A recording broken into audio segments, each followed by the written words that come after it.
Good afternoon, everybody. It is a great pleasure to be with all of you. I know we've got a very exciting audience, a very large audience, and all of them keen on hearing what Dr. Praveer Sinha has to say. I'm not going to tell you who Dr. Praveer Sinha is, but partly because you know about it, and partly because Dr. Mhaiskar, who's a Pro-Vice Chancellor of NMIMS University, he is going to do the introduction rather than me. I'm Bhaskar. I represent Free Press Journal. And I thought I should use this moment just to tell you a small thing. Free Press and Narsim Monje, NMIMS University, decided to join hands for two reasons. One, in some way, in many ways actually, both NMIMS University and the newspaper industry are both involved in education. One through classrooms, the other through information, one through an academic approach, and the other by talking about and analyzing current and past events. And that is why we thought we would take up a very interesting topic about the future of energy. It was very sweet of Dr. Praveer Sinha to agree to come here. Before I hand over this session to Dr. Mhaiskar for the introductions, I would like to show you a couple of slides that are very interesting. With your permission, Dr. Sinha, I'd like to show the slides. And these slides tell you a little bit about what we thought we should talk about. Okay, we conducted a poll with our audience, currently over 2,000, and we wanted to find out what their reactions were about the power sector. The first question is very simple: which energy sector do you think will grow the fastest? And overwhelmingly, everyone believed that solar power would be growing the fastest. You can see the numbers for the other sectors. Nuclear is just 10%, hydroelectric is 8%, biomass is 11%. There are some places that don't agree with the numbers, but then it's up to Dr. Praveer Sinha to say which numbers he agrees with and which numbers he does not agree with. This slide is even more interesting. We asked the audience, what, in your view, will be the biggest challenge to investors in the energy sector? Majority talked about government regulations being the biggest challenge, because the government's regulations haven't been very clear. They've not always been very sensible, and the policies keep changing from time to time to time, which makes investments an impossibility. You can't invest in a project and then you change the rules of business. You can't enter in a contract and the government tells you, no, we'd like to modify the rules of the contract and give you a different tariff from what you decided. And that's why I'm not surprised that government regulations take 26%. At the same time, you have the danger of technology disruptions, 14%, respecting and honoring contracts, 7%. Of course, this comes along with government. So if you add government and this, it becomes huge. Then poor access to technology and others. With this, I think my work gets done and I finished my slide presentation, and I would like to hand over the session to Dr. Mhaiskar to introduce our chief speaker, Dr. Praveer Sinha. Dr. Mhaiskar, over to you. Yeah, please. Thank you, Mr. Bhaskar. Thank you. Thank you for the good introduction and setting the tone for this entire discussion and interaction. Good afternoon to you all. First, let me bring greetings to you from NMIMS and of course, FPJ, Free Press Journal. I should in these times, thank you all for joining this webinar. I know all of us are experiencing a fatigue, I should say, of attending webinars ever since we are into the lockdown forced on us by COVID-19. But let me assure you all that this webinar would be refreshing and fatigue reducing on 3 counts. First, the topic of energy and its future is a crucial point in our progress, in India's progress. Secondly, we have amongst us an eminent expert in this sector, Mr. Praveer Sinha, who is leading an organization known to be pioneers in many fields, the Tatas. And thirdly, this is not a webinar on COVID-19 and vaccines and politics and all other things. It's a webinar on technology and technology management and its implications on an important driver for India's progress. So I'm sure that all of you will be engaged in this webinar, a different webinar than most of the webinars that we have been attending and seeing. But before we begin, let me give a brief background of Mr. Praveer Sinha, and then you can gauge the depth of his expertise.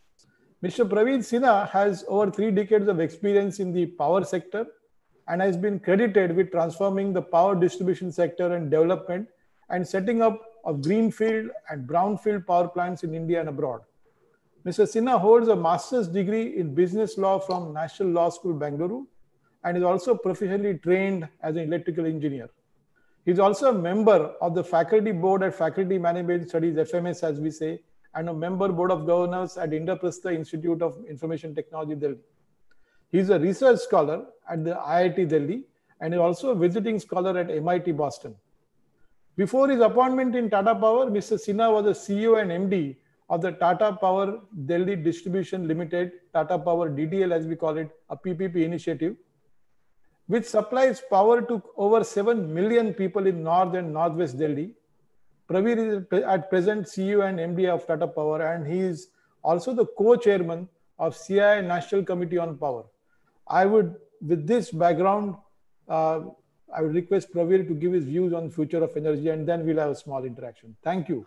One more thing that I think I should add. Yeah. I put in the beginning, but now I've come to know he's also the co-chair with CII on energy. Yeah. Okay. That's good. That's great. Yeah, that's something good. Because he is influencing national policies on power. Yes. Great. That's it. Yeah. Fine. Thank you. We request Mr. Praveer to take over and inform the audience and all of us of what is the future of energy in India as well as globally. Thank you, Dr. Sharad, the Pro-Vice Chancellor of Narsi Munji University, Mr. Bhaskar from Free Press Journal for giving me the opportunity to come and interact with such large number of people who joined into this call. First of all, I'm not a doctor. I'm still a student, and I study energy, and I am doing my PhD in IIT Delhi on this. But this is an area of great interest to me, and I have been a student of this for last many years. And especially the topic today, the future of energy, is something which is very, very interesting.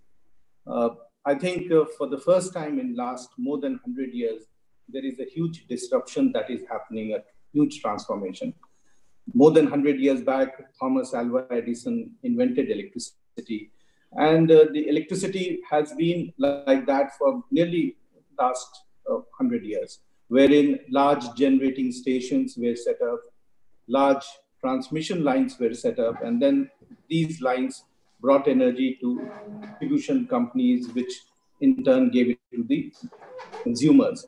But this is undergoing a huge change. It's going through a biggest disruption that we are seeing in the world. And that's why it is so exciting to learn about this and the changes that is happening and how one can associate and bring in technology movements in this area. The 3 big disruptions that are happening are the 3 Ds, and we keep on hearing in various areas, Ps, Ts, and all that. So there's a T in the power sector. The first one is decentralization. The second is the decarbonization. And the third is the digitalization. So let me try to go through each one of them, that how each one of them is impacting. I mentioned to you that we are going from large generating stations to distributed generation. So the decentralization that is happening, you don't have to now set up large power plants at remote locations where you have coal or you have hydro water over there, but you can do it on your rooftop. You can do it in your house. You can do it next to your house. In villages, you can do it. So the paradigm shift that is happening is from centralized generation, we are going to distributed generation. And what does that mean? It means that it is empowering you. It is empowering the consumer. The consumer today can generate themselves, can give that power to the DISCOM, the additional power. They can also sell that power to their neighbors, to their people who stay in that cluster. So that is the change that is happening. And where Mr. Bhaskar showed that government policies and all that, you don't have to depend on the government. You can have your own network. You can have your own distributed generation where you can supply power within the locality, within the area. And this is very, very true, especially in some of the new solutions which are coming up in microgrids, where we have villages. We have in India more than 600,000 villages, and they are in far-flung areas. Taking power to such far-flung areas, the losses that one incurs, the technical losses, the maintenance of those lines makes it frightfully uneconomical for the distribution companies. And there is an opportunity now that you can generate in the village and use it whenever you feel like it. And that's the empowerment that is happening to the consumers, both urban as well as rural consumers. And this is the first big change happening. What is it leading to? This is also leading to a change in the way the business has been done. Power business has always been monopolistic. It has always been a monopoly. You have a license and you give power when you feel like, you don't give power when you don't feel like. If you have less money, you buy less power and you supply less power to your consumer.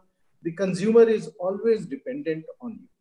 Now you are moving to a stage where the consumer can decide, or a cluster can decide how much to consume, how much to generate, what is the cost of that.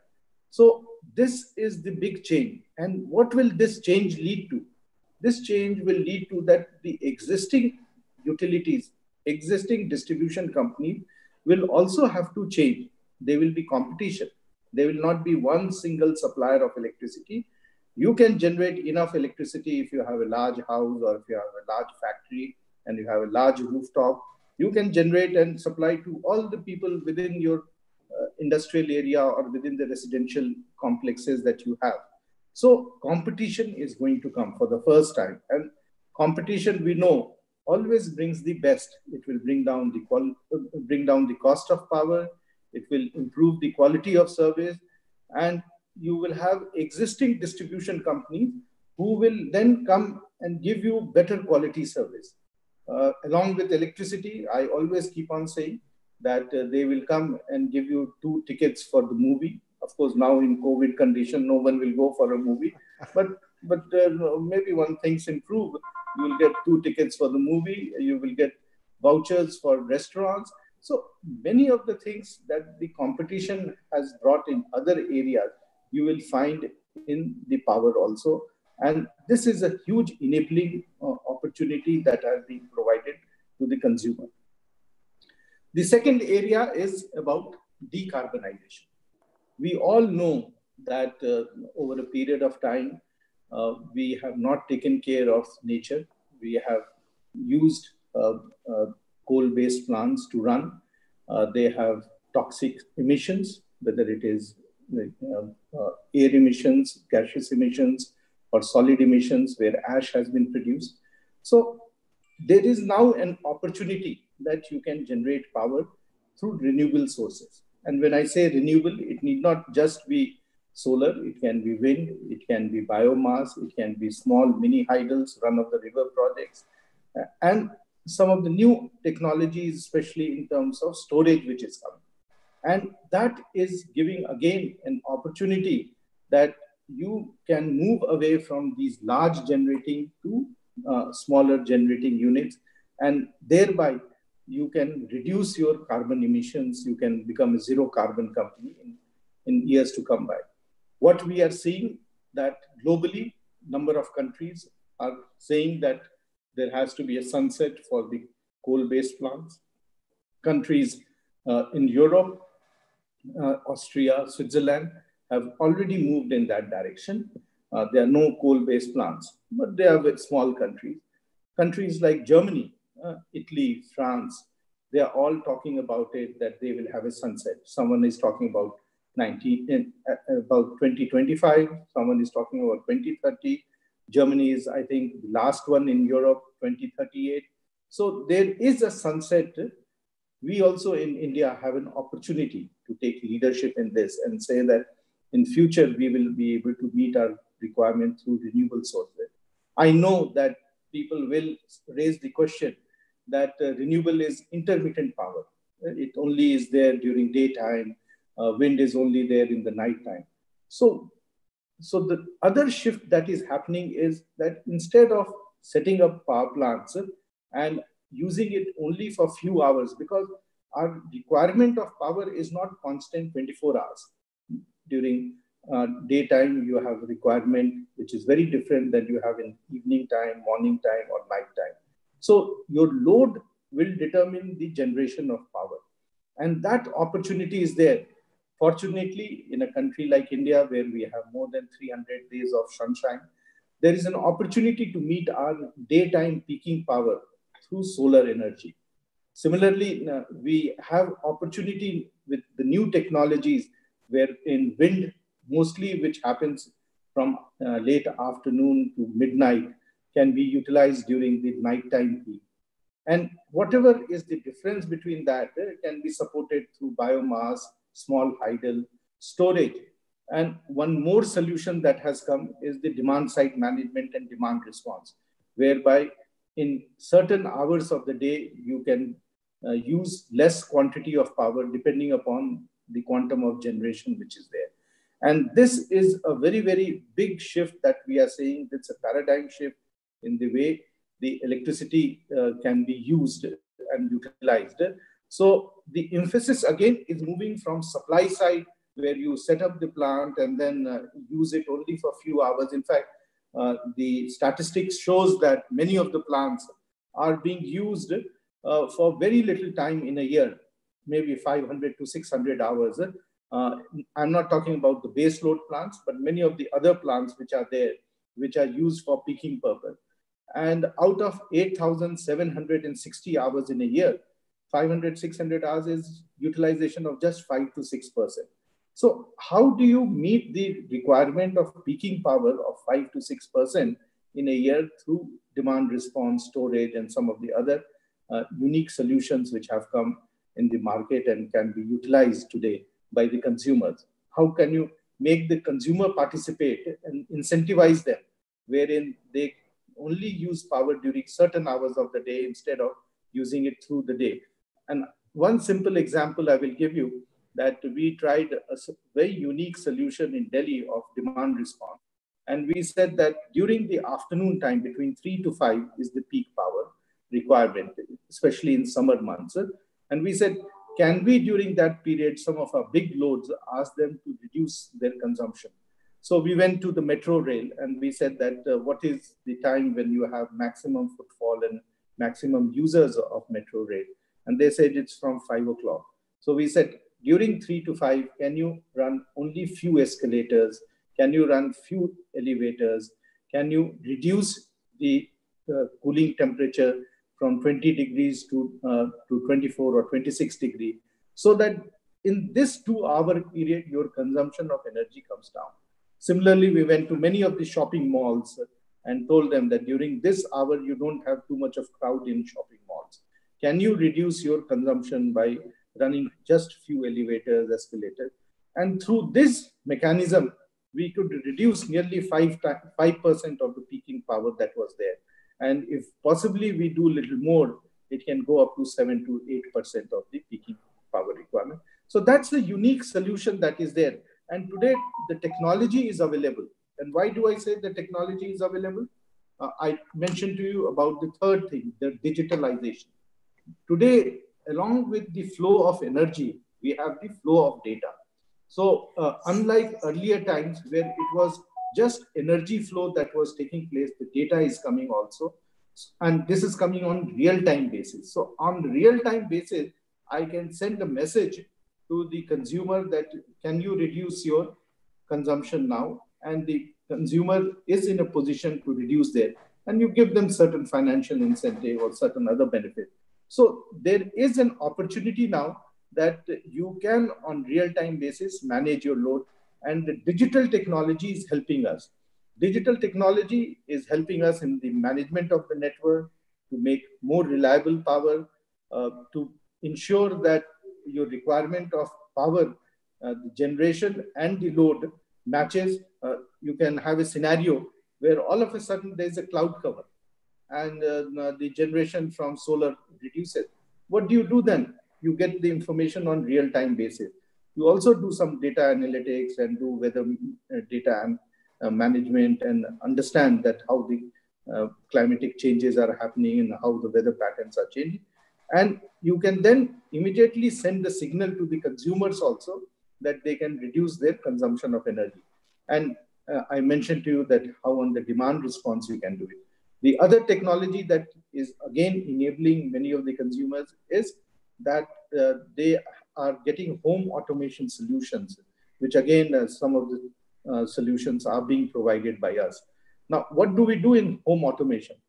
We enable the consumer that through their mobile, they can control their electrical appliances in their home. So it's not necessary that you get up in the morning and you have to have your geyser on and your washing machine on and your air conditioning and things like that. You can, at 11 o'clock or 12 o'clock from your office or workplace, can send a message and switch on your washing machine, or you can switch on or reduce the consumption of your refrigerator by running the compressor at a lower capacity. So number of new technologies which are coming is also enabling the consumer to take a call and help the utilities to optimize the capacity of generation and based on the load requirement of the consumers. And these all are today being provided as bundled services by utilities globally. And I'm sure in India, we have started doing it. In Tata Power does that in Delhi and Mumbai. But I'm sure other utilities will also sooner or later follow this, which will also bring to the next aspect that we will soon have large number of electric vehicles. While it is part of the decarbonization program, it is also a program in which digital technology will play a very, very critical role. Can you imagine that everyone goes to the office and you have 100 cars getting charged at the same time? You can imagine the quantum of load that will be required. Or you are in your college and you require 100 two-wheelers and 100 four-wheelers getting parked over there and people wanting to charge. So how do you manage that? How do you have the load capability in your transformers and in your electrical system to take care of that? So I think many of these new technologies today, whereby you can shift the load from one feeder to another feeder and on a dynamic basis do the load balancing, is also possible. And again, the digital technology wherein the real-time flow of data will help you to manage the load in a much effective manner. So I think this is a great time that is happening, because many of these solutions today are new solutions. There are large number of R&D activities happening. There are large number of startups who are working in each of these areas. And I can tell you that each one of them is absolutely unique. We started working on a simple solution that if I have to identify what sort of electrification should be done in India, especially in the rural areas, we use something like 40,000 satellite maps, satellite photographs, during daytime photographs, nighttime photographs, did data analytics on that. And then we said that based on the lighting pattern which is there in the nighttime and the number of houses which are there, these places are so well electrified or not electrified. And what is a good solution over there? We developed a tool for that. This was a project that we did with MIT. And this was not only used in India, but now it is being used in lots of parts of sub-Saharan Africa. So I think today the technology interventions are huge. I mentioned to you about the microgrids in villages. They are again very, very sophisticated equipments which are being used in the villages to manage the load. We can, sitting in Delhi or Mumbai, you can see what is the loading pattern of the equipments over there, how much consumption is taking place by the consumer. If the consumption is more by the consumer, you can control their load also through the smart meters that you have. So a huge amount of technology interventions, cost-effective solutions, resource optimization is taking place. And that's where I think the energy sector is going through a change which has never been seen before. I keep on meeting with a lot of students from India and outside India, and I see that the interest that they have and the work that they are doing, whether it is in area of hardcore technology or it is in terms of the data analytics that is there, they are able to do it. In fact, in some of the areas that we have been working, we can, based on the consumption pattern and the usage of electrical equipments in their house, I can say that at what time Mr. Bhaskar has switched on his geyser, what time he sleeps in the night and switches on his AC, what time in the morning he's got up and switched off his air conditioner, what microwave, what did he have for breakfast, did he have a toast, or he had something else which was heated in the microwave. So, I can really figure out that what is the usage pattern and how people are living. This also has an opportunity. In fact, one of the unique projects that we are doing is the behavioral economics part of it. How the consumption of energy is changing the whole economics in a village, the whole social aspects in the village, and how we will be in a position to bring about the micro enterprise and the economic activities in the villages, wherein we empower the villagers to use electricity effectively and thereby create an opportunity for them and the others in the village. So I think energy otherwise itself is the harbinger of development growth. It is more so in today's environment. If today we have to work from home, it is because we get electricity at home. Neither we will have the internet, nor the mobile, nor the power to work in a cool environment. So it's very, very important that electricity not only becomes reliable, it has to be affordable, and it has to be something which is scalable and can reach everyone in every part of the world. Today, there are large number of people, whether in India or outside India, there are nearly 1.2 billion people who do not have access. How do we use energy, and especially the way today the decentralized energy and the technologies which are there, to ensure that energy poverty is removed and everyone has universal access of energy.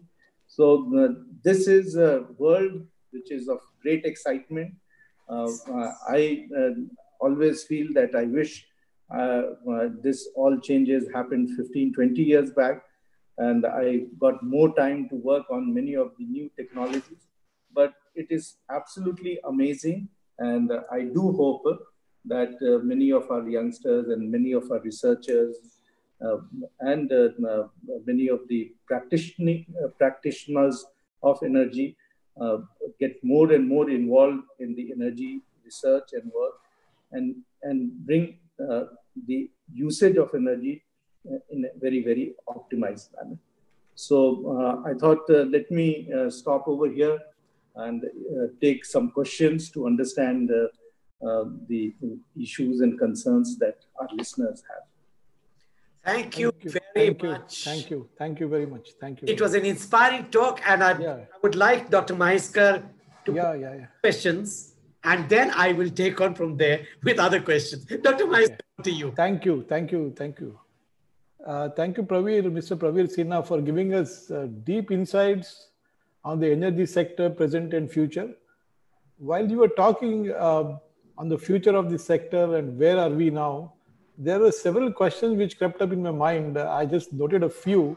I'm sure the audience will have similar questions. We have 300 questions. Yeah, I know. So time is always less. So let me pose a few questions, and then we can take the questions from the audience.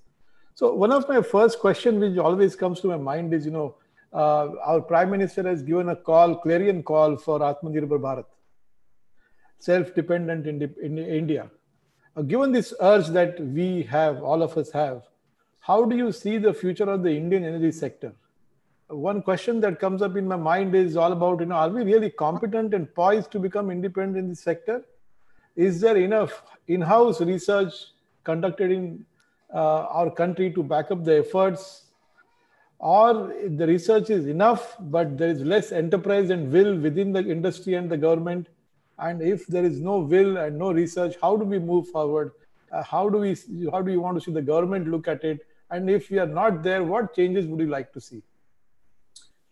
I think in terms of our ability to do, I think we have ability to do that. We have capability to do it. But it is not happening. It is not at all happening. And very little of pure research is happening in our country. This is because of the challenge of mindset. We do not encourage, we do not respect institutions which carry out research. We are not encouraging our faculties to do that. And I can tell you that all the research that I do in universities outside India. There's not a single university in India which is ready to stick their neck into it and do pure research. I think the Indian institutions have to rise to the occasion. The faculty has to rise to the occasion. The students have to rise to the occasion. In India, everyone is good in giving advice. Everyone is good in writing a very good presentation. And I always tell every year when our youngsters join us as GTs and management training, and I ask them a question: do you want to become a power plant engineer or a PowerPoint engineer? And I find that many of them only become PowerPoint engineers and they want to work back office. So I think the ability to do things with their hand, to really try for new things, is something very, very different. And our institutions have to rise to the occasion. There is no way that I find that our institutions, there is any KRA or key performance indicators of faculties that how much research you have done. You will ask research paper they have written, but research they have not done. So that's the difference which is there. And until and unless we do that, we will never be able to produce and develop new technologies.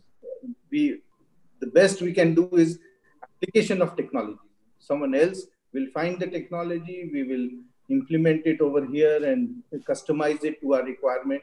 But pure research, I find very little of it, until unless our students and our faculty and our institutions, research institutions, they rise to the occasion and do something very drastic. Yeah, thank you. Such a good insight. I just have one more question coming up in this. During the talk, the interaction that we had, you also talked about the renewable energy sources, and we are seeing that electrical energy in stored form and solar energy are being used extensively in the transportation sector, as an answer to global warming. We just saw a few months ago a solar-powered plane cutting across the entire world. And just last week, we saw electrically powered plane based on storage flying in DC area. Are we prepared nationally to switch to electrical vehicles infrastructure-wise? I know Tatas are intensely involved in this effort. Where are we at the present now? I think it's a catch-22 situation. You go to the vehicle manufacturers and they say, we are ready, but where is the infrastructure? But let me tell you that I have been very closely involved in the development of the infrastructure. It's not very complicated and it is not very time consuming. Anywhere that one wants to create an infrastructure for electric vehicle charging, it can be done in 6 to 9 months. It is not something which will require years.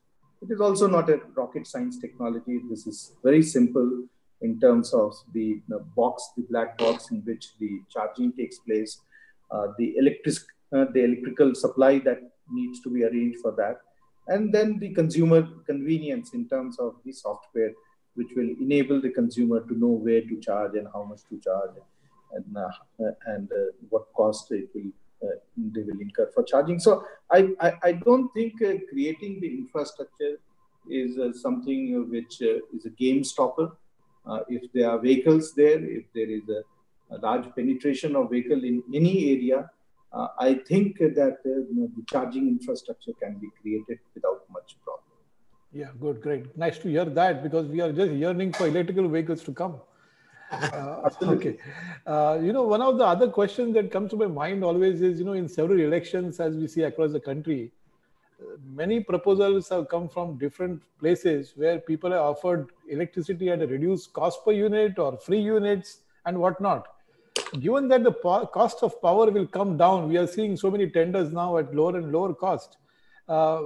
When we become efficient and distribution leakages are plugged and we have more sources of electrical energy and solar energy, will it still be a major cost in the common man's life in future? Can I add one more thing to the question? Yeah. One of the things which causes costs to go up for industry and households is the subsidies that you give to the farmers. Yeah. Now, unless you stop the subsidy, you will not stop theft. You will not stop the high cost for power, for industry, and for general consumers. What is the way out? Let me, there are 2-3 questions in. Yes, they're all linked, yes. Let me try to address them. The first is that the cost of power today is high because it is socialized on the rest of the people who are paying. Yes. So if there is a cost of power, everyone should be paying that cost of power. Yes. You increase the cost for someone, so you are taking from stealing from Peter and giving it to Paul. That's not the way that it should be done. And when you do that, what happens? Your Indian industry, your Indian commercial service providers, they become uncompetitive internationally. Their services become expensive. So you should be charging everyone the same cost. Now you want to give to certain sections of the community. You want to give to agriculture, you want to give to farmers, you want to give to some domestic consumers, you want to give power at low cost to slums. The government is within its right to do that. No one stops you from doing it. You can grandfather that, but you need to cut a check for that. So you need to pay for it. So if you want to reduce the tariff for the consumers whom you want to give the benefit, please give a check along with that and grandfather it and do that. But don't try to unnecessarily tax the other consumers who are the paying consumers. Exactly. And, they are otherwise paying for the additional. The second aspect is the huge inefficiency which is there in the government distribution system. And that is because of 2 reasons. One is that inherently they are inefficient because of various structure. The second is there is a huge theft of electricity takes place. And again, when the electricity theft takes place, what happens is those who are legitimate consumers pay for the others who are not paying. And that's why the cost. So the cost of electricity today is artificially increased because of the inefficiency and theft of electricity and because of the cross subsidy that the other consumers have to pay, which is actually subsidizing the lower end of the consumers or the lifeline consumers. So I think this needs to be changed. I'm told that the new tariff policy and the Electricity Act is wanting. But let me also tell you that while in the Act and laws, all these things are there, the enforcement has to be done by certain agencies, which are the Regulatory Commission and some other bodies which are there. If they do not enforce it, the intent and the spirit which is there in the Act gets lost out. So it's very important that whatever is being put in letter, in spirit also it should be implemented, and the benefit should go to the normal consumers and not to just few consumers. Okay, I have just one or two more. Okay. There's endless, the chain of thoughts just goes on. I know. I was just looking at the last few months, the coal sector reforms, coal sector reforms that are being made now, which are going to make coal quickly available, and that too at a lower cost, maybe because of the bidding process and so on. This push for coal sector reforms, is it going to hamper the switch to renewable energy? And then will we not be signing the global warming accord? How do you view this availability of coal quickly and cheaper price? See, the availability of coal at a cheaper price is very, very important. Again, coal is a monopolistic business, and the whole inefficiency, red tapeism, corruption of coal gets on passed to the consumer. And with the opening of the coal industry, possibly there will be competition, and the cost of coal will come down, and that will be beneficial to the consumer. As far as the renewable energy is there, it is on a very separate platform. Its effectiveness today is on the merit of the business, whereby it is becoming very, very cost effective, and it is on its own merit able to have a cost inflection point, which is ensuring that people are going for more of renewable. Of course, the challenge continues to be that these are infirm power, it is intermittent and not continuous. But with the new technologies which are coming and the new hybrid solutions which are coming, one should be able to address this going forward. So I'm not so worried about the coal sector opening up and it having any impact. In fact, it will have no impact on the renewable, but it will definitely have impact in reducing the coal cost and bringing the cost of power down. So that's a good message that is there.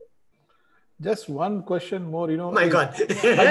I want to give, we have to give more chances to the audience. I know. One last question, a small one.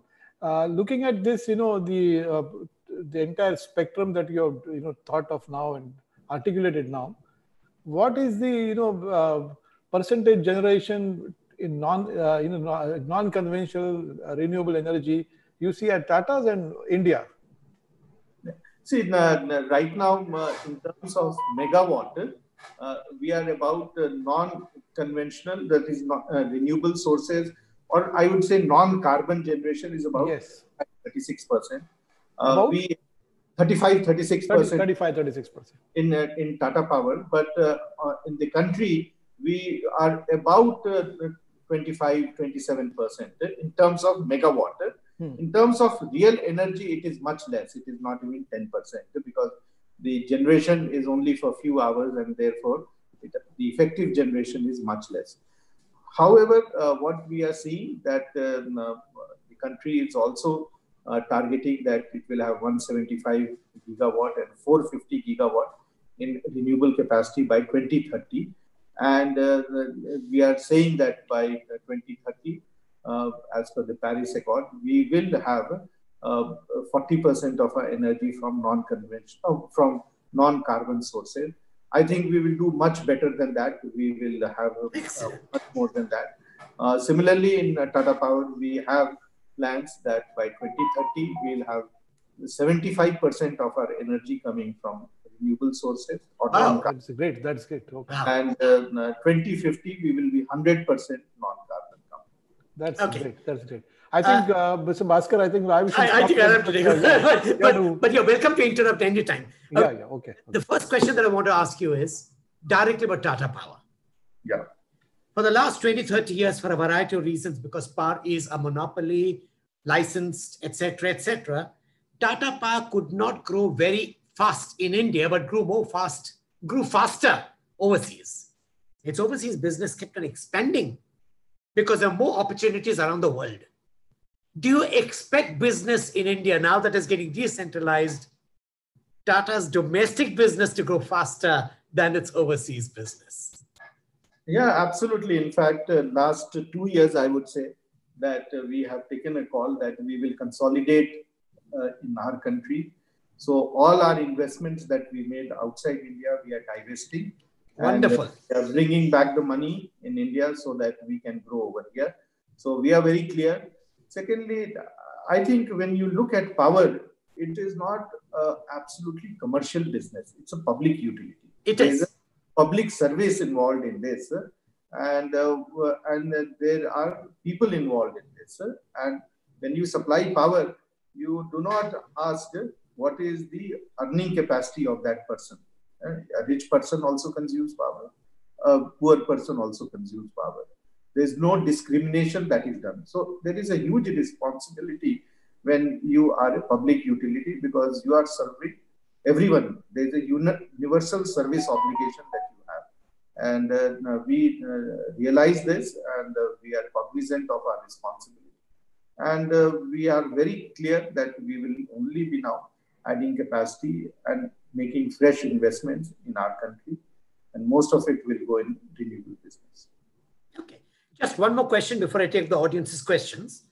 The cap on subsidies, which the new policies envisage, is a cap that was already there in 2003 under the tariff policy and the new Electricity Act, that it would not go beyond 20% here and there. That policy is forgotten. Now they brought in a new policy with the same rules again. Do you think, what is your sense of political will in this at this time? We're in a crisis, a big crisis. And India works very well when there's a crisis. See, what happens is that the power is a concurrent subject. Yes. And the policy is framed by Government of India in anticipation that the states will follow that. Yes. Unfortunately, many of the states default and do not follow the laws which is written. And that is the challenge that has been faced, where while it was written in the Act and in the policy, unfortunately, it did not happen. So now they are tightening it by bringing certain restrictions, certain penalties, and certain governance norms in enforcing these policies and the Act. So I think the shift that is there is the governance and the enforcement part of it. And I do believe and I do hope that this time around the boundary limits that within which the DISCOMs have to work and states have to work, they will have to put this into practice. Excellent. Okay, let me go to the questions of the audience. We've got more than 30 questions about storage, about solar, about renewables. And one of the people in the audience is a man called Jawahar Mulraj, who has introduced me to some of the innovative stuff, the technologies that you bring into the country. He says, when do you expect storage of power to become cost effective? And when it does, do you expect to see 100% renewable energy system? Yeah, already we are seeing 100% renewable. There have been certain bids which have come, which have been 100% renewable. They are expensive because they have hybrid solutions of solar, wind, and storage is still very expensive. We do expect that over the next 4 to 5 years, this should come down drastically. Incidentally, the reduction in solar prices have been nearly 87% in last 10 years. So it has been a huge, steep reduction that has happened from the time people started discussing very seriously about storage. There are also many new technologies that have come, or I would say new chemistries of electrical storage has come. There are also some other storage solutions, mechanical and thermal storage that is being taught. Of course, not at the scale at which it can be commercialized. So I think there is huge amount of work that is going on globally in terms, and that's where I was telling you that none of this work is happening in India. Not a single solution, whether it is the sodium sulfate solution or the high efficiency lead acid batteries are there. Not a single solution is being worked in our country. Sad. And I think the lithium ion technologies also are going through huge number of combinations, lithium and cadmium, and various other solutions are coming up. So I think this is a reality. This is not something which is 10-15 years ahead. Next 3 to 5 years, you will see large number of hybrid solutions, and they will give you 24/7 power. Another question that the audience asks, a lot of questions have come about employment in the energy sector. So Bodh Kumar asks, what is the employment potential in the power sector? Our own research shows that 80 million jobs can be created in the rooftop solar section. What is your estimate? Yeah, absolutely. And let me tell you that during the lockdown period, we had a whole number of people who were being laid off, or they were people not working. The power sector, not a single minute we stopped our services, whether it was the 5th April when Prime Minister wanted at 9 o'clock everyone to come out in their balconies and switch off their lights. Not a single minute the power supply. In our case also, we have nearly 11 coal and hydro plants, 70 solar and wind plants. Not a single minute any plant, not a single person was laid off. 10,000 employees kept on working in all these locations. Wow. And so this is a industry which is there 24/7, and it has great opportunity. I shared with you some of the technologies that are happening. There are large number of startups which are working. In fact, there are 25 startups who are working with us in Delhi. And 25 startups. Yeah, so they are working in our incubation hub over there, and we support them with seed capital and also for carrying out various research work. So I think there is a huge employment potential. The rooftop solar is again a great game changer. Today in our country, any city with more than 5 lakh population, rooftop solars can happen.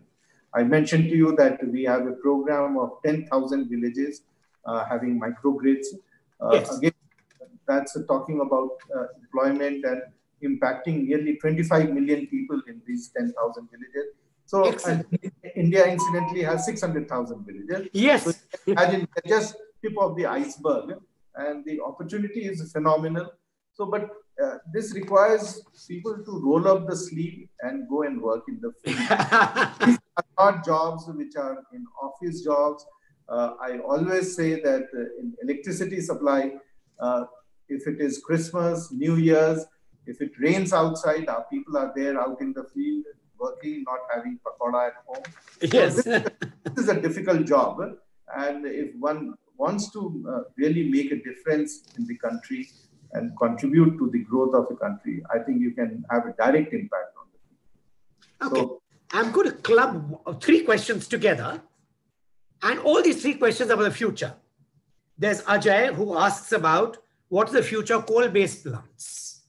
There is another person who asks, Sumisam Plamutil wants to know what is the future of tidal energy, which has worked elsewhere. A third person wants to know what is the future of nuclear energy. Can you talk about these 3? These are my personal views. So, yes, sir. I have been a student, and let me of power business and power sector. Yes, sir.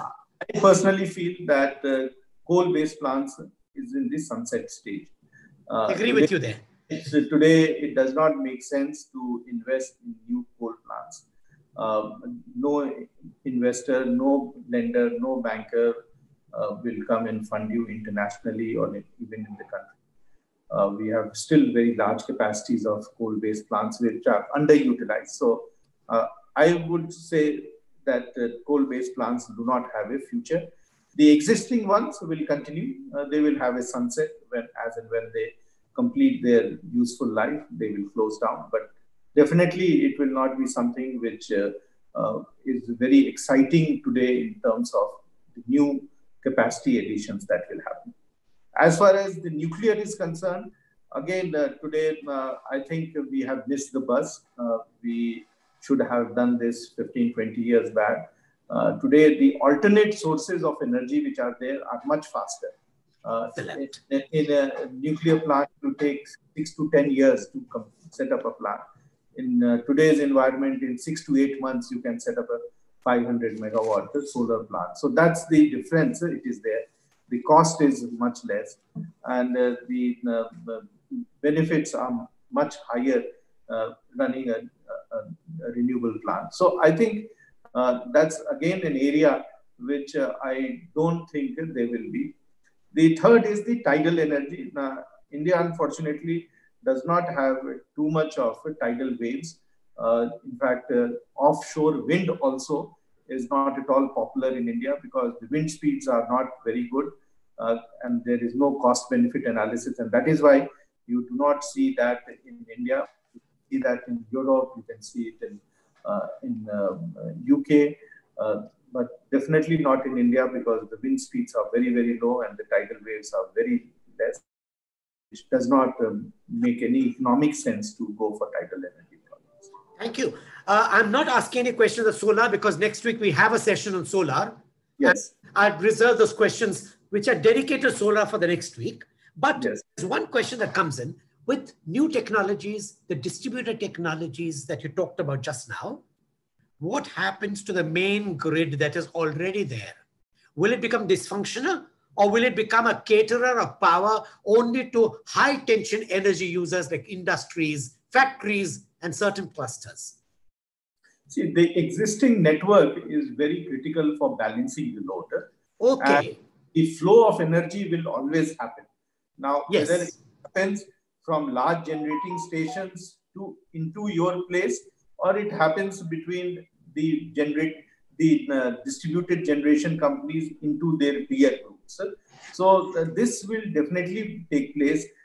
You have to have a smart grid, not the earlier grid which was manually controlled. So you will have a smart grid which will be interconnected and not isolated, which is today the way it is there. And you will have flow of energy happening from any side. So unlike earlier where it was one-way flow of energy, you can have now multi-way flow of energy that can happen.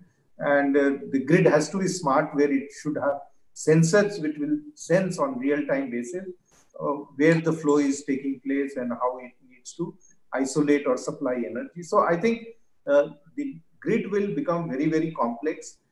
It will be required, but it will be a smart grid and not the normal grid that we have. Okay. And do you see time of day charges coming in? Yes, absolutely. It is already there in Delhi. It is there in Mumbai also.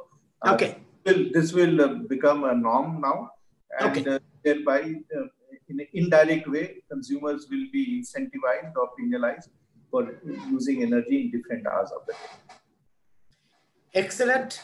You have answered so many of the questions I had, but I know the audience has many, many more questions, which I've tried to cluster in many ways and put them in one package to you. I think many of the questions of the audience have been answered. Those that could not be answered, we'll try to solve them in the next few sessions. I leave the vote of thanks to Dr. Mhaiskar because his university is a partner in this. Dr. Mhaiskar, you are on mute. Dr. Mhaiskar. Yeah, yes. You're on mute. I'm there. Okay. I was very keen to listen to Mr. Praveer. Okay. Okay. Thank you, Mr. Praveer Sinha, for engaging us in our long thoughts on the future of energy, and we got to know so many things that we were very keen to know, not only from my side, from Mr. Bhaskar's side, and the audience side. So many things, and I think there is a tremendous future for the energy sector in the country. If you have the government backing, if you have the research, given this thing, I think we will see a tremendous progress in this sector. Thank you again, Mr. Praveer Sinha. And thank you, Mr. Thank you Bhaskar, for inaugurating this series on the future of energy. It was engaging 1 hour. Thank you all. Thank you. Thank you very much. Also. Thank you, Dr. Sharad, and thank you, Bhaskar. Thank you. Thank you. It's a pleasure. Thank you. It's a pleasure. Thank you, Mr. Bhaskar. Pleasure. We leave. Yeah. Thank you.